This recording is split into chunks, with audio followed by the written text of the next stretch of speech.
Assalamualaikum warahmatullahi wabarakatuh. Perkenalkan, saya Sulistina. Pada kesempatan kali ini, saya akan membahas sedikit tentang salah satu materi matematika kelas 7, yaitu tentang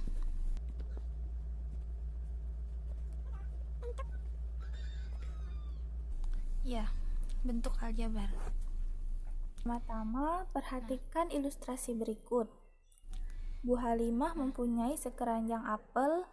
Bu Halimah ingin membagikan apel yang ia miliki tersebut kepada setiap orang yang ia temui.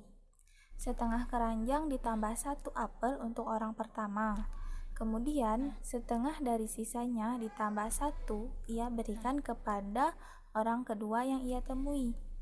Dan selanjutnya, setengah dari sisanya ditambah 1 apel diberikan kepada orang ketiga yang ia temui. Sekarang Bu Halimah hanya memiliki 1 apel untuk ia makan sendiri. Berapa banyak apel semula? Mari berpikir. Untuk memecahkan masalah berikut, mungkin bisa dengan cara mencoba-coba suatu bilangan. Tapi akan berapa banyak bilangan yang dicoba sehingga menemukan hasil yang paling tepat? Mungkin banyak. Disinilah fungsi bentuk aljabar itu digunakan. Tetapi sebelum menyelesaikan permasalahan tersebut, kita harus tahu dulu bentuk aljabar itu apa sih? Bentuk aljabar itu yang bagaimana? Di sini ada kasus. Misal ada 2 orang yang sedang berada di toko buku, yaitu Pak Thohir dan Pak Erik. Mereka sedang membeli buku tulis, tapi dengan jumlah yang berbeda. Pak Thohir membeli buku sebanyak 2 kardus buku dan 3 buku.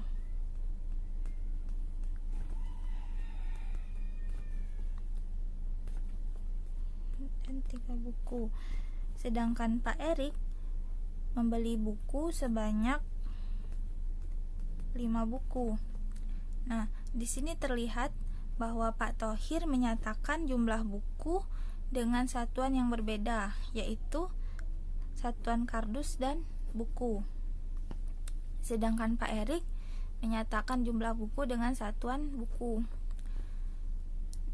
Tapi kita belum tahu jumlah dalam 1 kardus buku itu ada berapa. Maka banyak buku dalam 1 kardus dapat kita simbolkan dengan 1 simbol. Misal,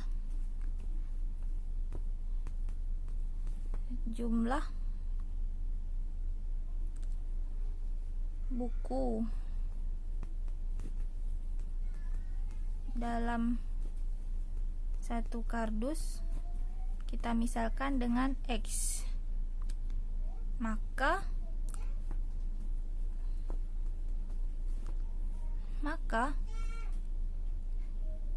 banyak buku yang dibeli Pak Thohir,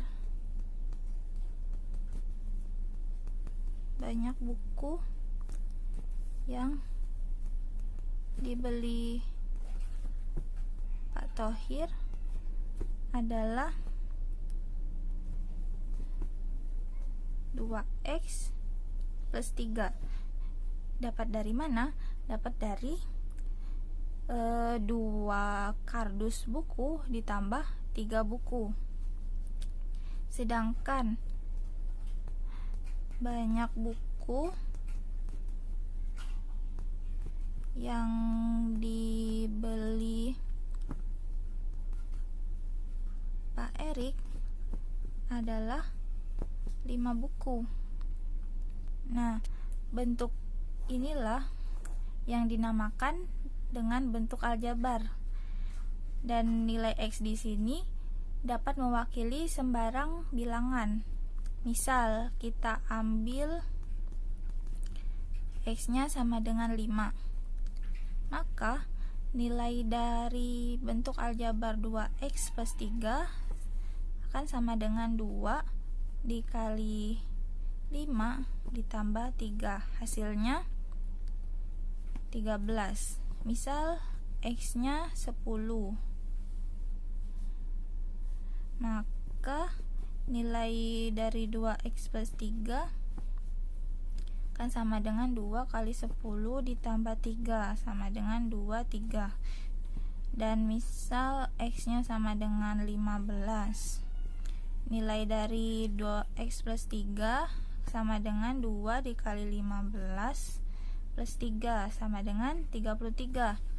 Nah, dapat disimpulkan bahwa nilai pada bentuk aljabar akan bergantung dari nilai X-nya. Nah, sekarang kita identifikasi unsur-unsur dalam bentuk aljabar. Ya. Kita ambil contoh yang tadi 2X plus 3. Nah, 2 di sini kita namakan dengan koefisien. X dinamakan dengan variabel. Dan 3 ini yang tidak mempunyai variabel dinamakan dengan konstanta. Jadi ada 3 unsur dalam bentuk aljabar, yaitu koefisien, variabel, dan konstanta. Untuk pengertian masing-masing unsur bisa kalian simpulkan sendiri dengan bahasa kalian masing-masing ya, agar lebih mudah dipahami. Dan untuk simbol variabel tidak harus selalu menggunakan huruf X saja, bisa juga dengan Y atau Z atau huruf lain. Tapi memang yang biasa digunakan itu 3 huruf ini, X, Y, atau Z. Nah, kita punya contoh lain. Misal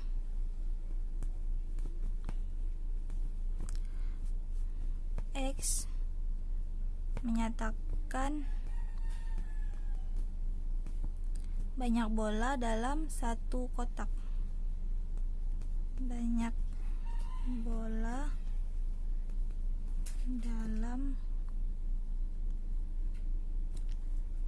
satu kotak. Dan Y menyatakan banyak bola dalam satu tabung.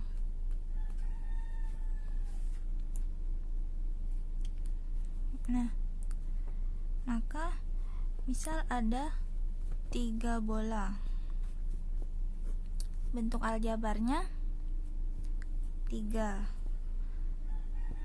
Atau ada 2 kotak bola, maka bentuk aljabarnya ya 2X. Misal ada 1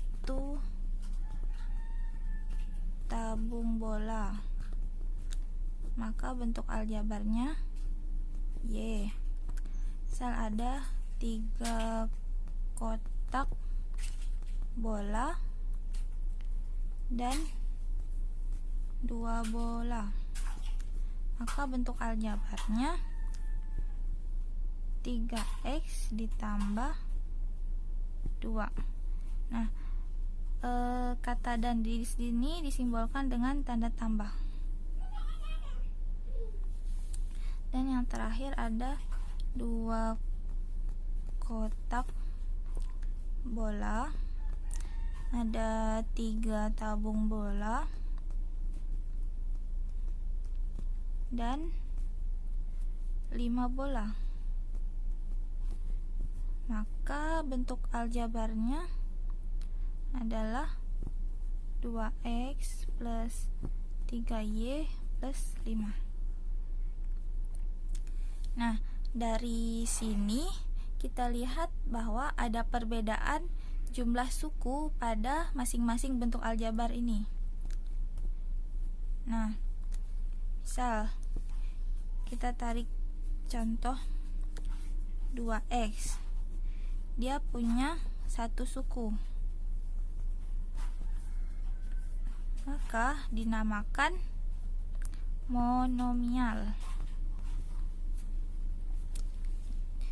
Terus kita ambil 3x plus 2. Dia punya 1, 2 suku. Maka namanya binomial.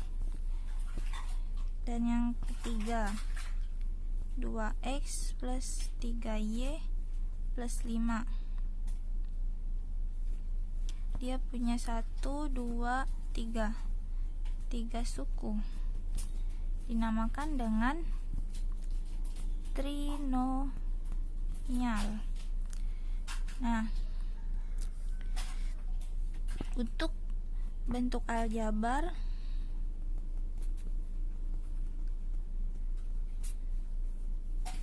yang punya lebih dari 3 suku, maka dinamakan dengan polinomial.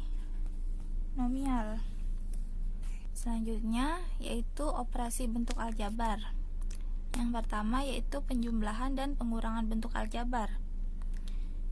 Perhatikan masalah berikut. Pak Maduri merupakan seorang pemborong beras yang sukses di desa Dempo Timur. Pak Maduri mendapatkan pesanan dari pedagang pasar Pasean dan pasar Waru di hari yang sama. Pedagang pasar Pasean memesan 15 karung beras. Sedangkan pedagang pasar Waru memesan 20 karung beras. Beras yang sekarang tersedia di gudang Pak Maduri hanya 17 karung beras. Misalkan X adalah massa tiap karung beras, nyatakan dalam bentuk aljabar. Yang pertama, total beras yang dipesan kepada Pak Maduri. Yang kedua, sisa beras yang ada di gudang Pak Maduri jika memenuhi pesanan pedagang pasar Pasean saja. Dan yang ketiga, kekurangan beras yang dibutuhkan Pak Maduri jika memenuhi pesanan pedagang pasar Waru saja. Nah, yang pertama, kita diketahui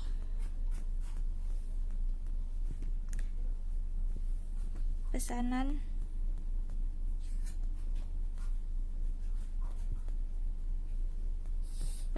pedagang pasar Pasean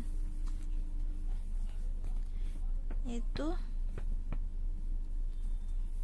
15 karung beras.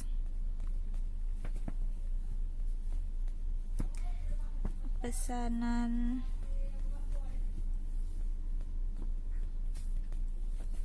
pedagang pasar Waru yaitu 20 karung beras. Dan persediaan di gudang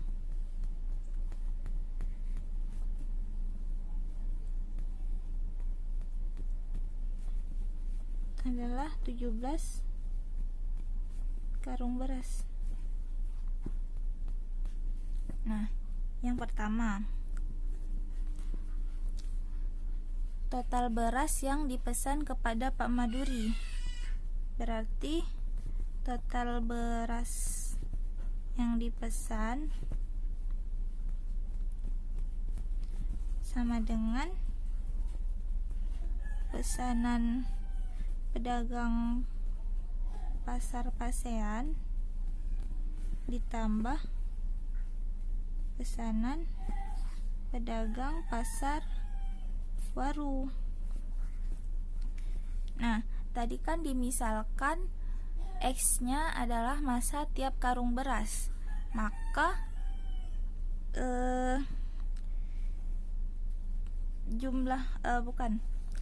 bentuk 15 karung beras, 20 karung beras, 17 karung beras itu bisa dirubah ke dalam bentuk aljabar itu sebagai 15 karung beras akan sama dengan 15x. Terus 20 karung beras sama dengan 20x. Dan 17 karung beras sama dengan 17x. Nah, maka pesanan pasar pasean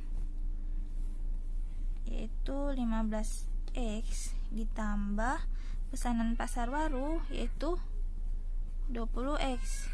Nah, maka penjumlahan bentuk aljabar di sini dilakukan dengan cara menjumlahkan masing-masing koefisien, yaitu 15 ditambah 20, hasilnya 35, dan variabel x-nya tetap. Maka total beras yang dipesan adalah 35x atau 35 karung beras. Nah, yang kedua itu sisa beras yang ada di gudang Pak Maduri jika memenuhi pesanan pedagang pasar pasean saja. Sisa beras. Maka rumusnya adalah persediaan di gudang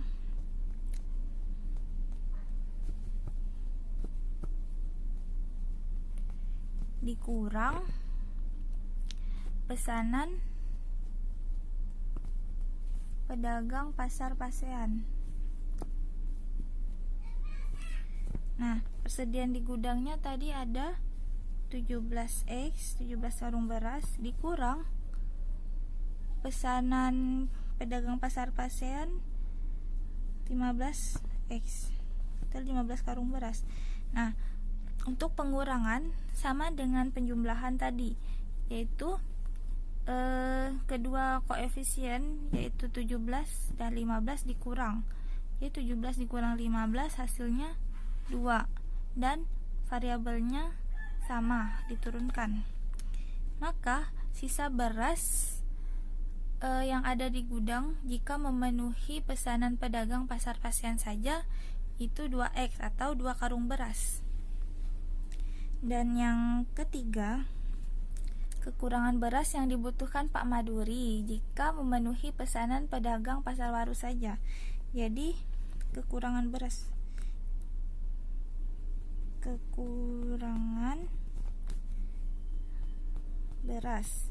sama dengan karena kita tahu di sini pesanan pasar waru itu lebih banyak daripada persediaan di gudang. Jadi otomatis Pak Maduri itu kurang dalam melayani pesanan pedagang waru. Jadi kekurangannya ada berapa gitu kan. Maka ini pesanan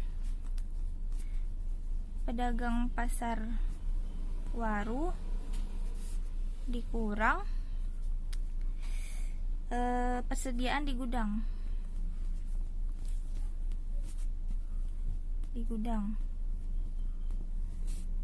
Nah, pesanan pasar waru itu 20 karung beras atau 20x dikurang persediaan di gudangnya 17 karung beras atau 17x. Nah, sama kayak seperti tadi, 20 dikurang 17 yaitu hasilnya 3x. Jadi kekurangan beras yang dibutuhkan Pak Maduri untuk memenuhi pesanan pedagang pasar waru saja itu 3 karung beras atau 3x. Nah, catatan di sini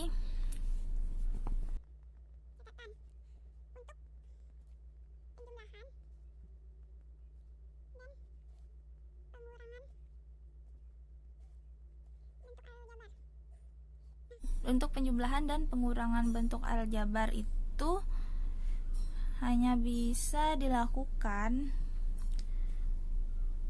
jika setiap sukunya memiliki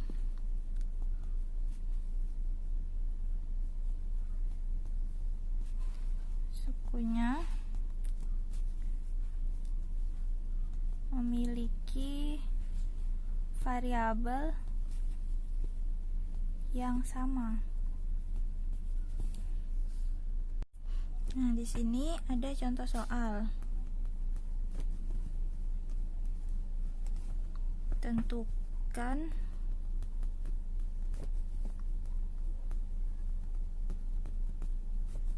pengurangan dari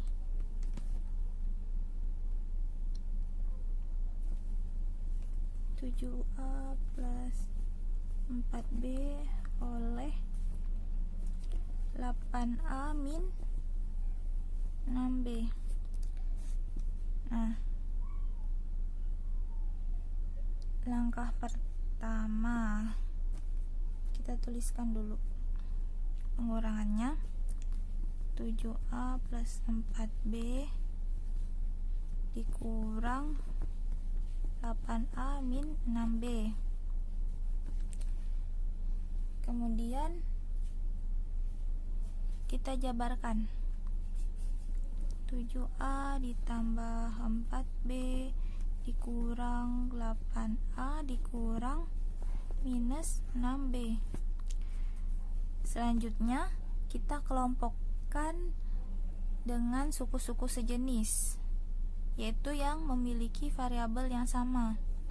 7A kurang 8A ditambah 4B dikurang minus 6B. Nah, kita operasikan suku-suku yang sejenis. Itu 7 dikurang 8A min 1A, atau ditulis dengan minus A, ditambah 4B dikurang minus 6B. Ini minus kali minus jadinya plus, maka 4B ditambah 6B hasilnya 10B. Maka hasil dari pengurangan 7A plus 4B oleh 8A minus 6B yaitu minus A plus 10B. Selanjutnya yaitu perkalian bentuk aljabar. Nah, sini ada suatu permasalahan, yaitu Pak Idris mempunyai kebun apel berbentuk persegi dan Pak Thohir mempunyai kebun jeruk berbentuk persegi panjang. Ukuran panjang kebun jeruk Pak Thohir 20 meter lebih dari panjang sisi kebun apel Pak Idris, sedangkan lebarnya 15 meter kurang dari panjang sisi kebun apel Pak Idris. Nah, jika diketahui kedua luas kebun Pak Idris dan Pak Thohir adalah sama, maka tentukan luas kebun Pak Idris. Pertama-tama kita misalkan panjang sisi kebun Pak Idris.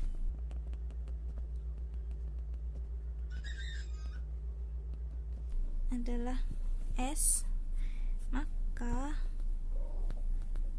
panjang kebun Pak Thohir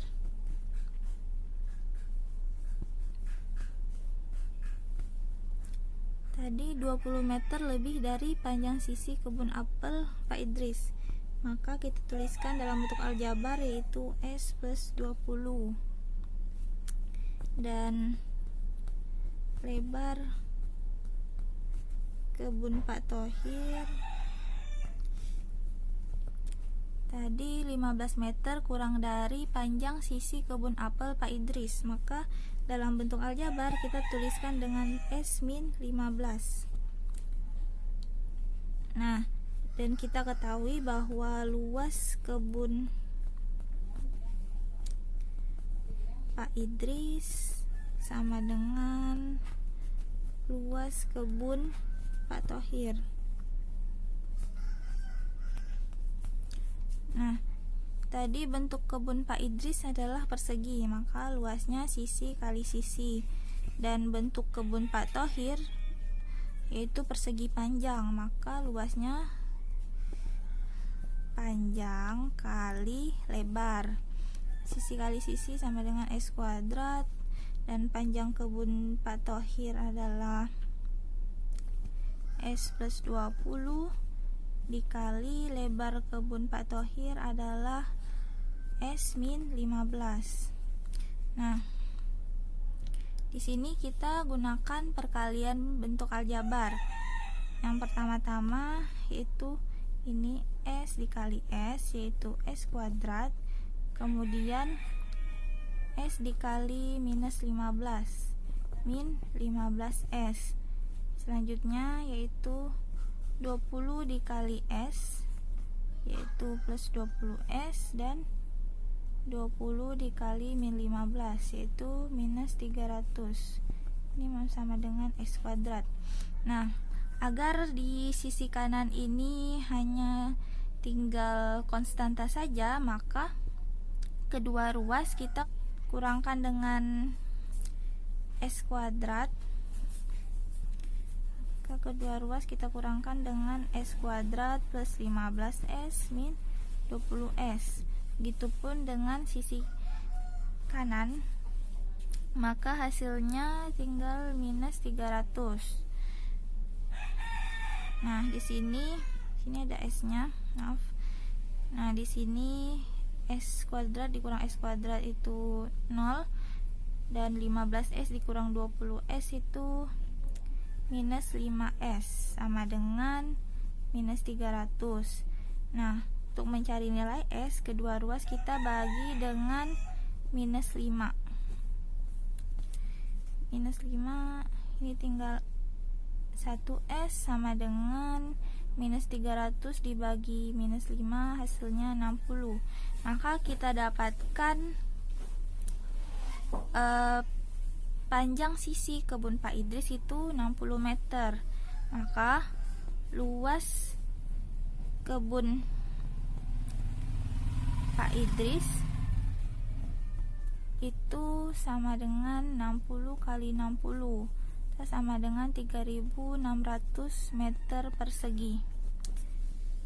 Oke, jadi dari kasus ini kita tahu bahwa bentuk umum dari perkalian bentuk aljabar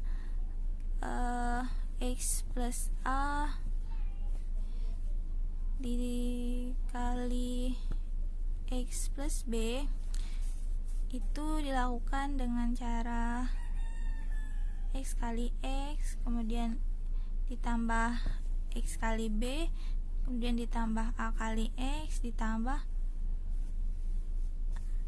A kali B. Itu kita tuliskan dengan X kuadrat ditambah AX plus BX tambah AB. Selanjutnya, pembagian bentuk aljabar. Perhatikan permasalahan berikut. Jika diketahui luas suatu taman yang berbentuk persegi panjang adalah X kuadrat plus 5X min 300 satuan luas, dan panjangnya adalah X plus 20 satuan panjang, maka bentuk aljabar dari lebar taman adalah, kita ketahui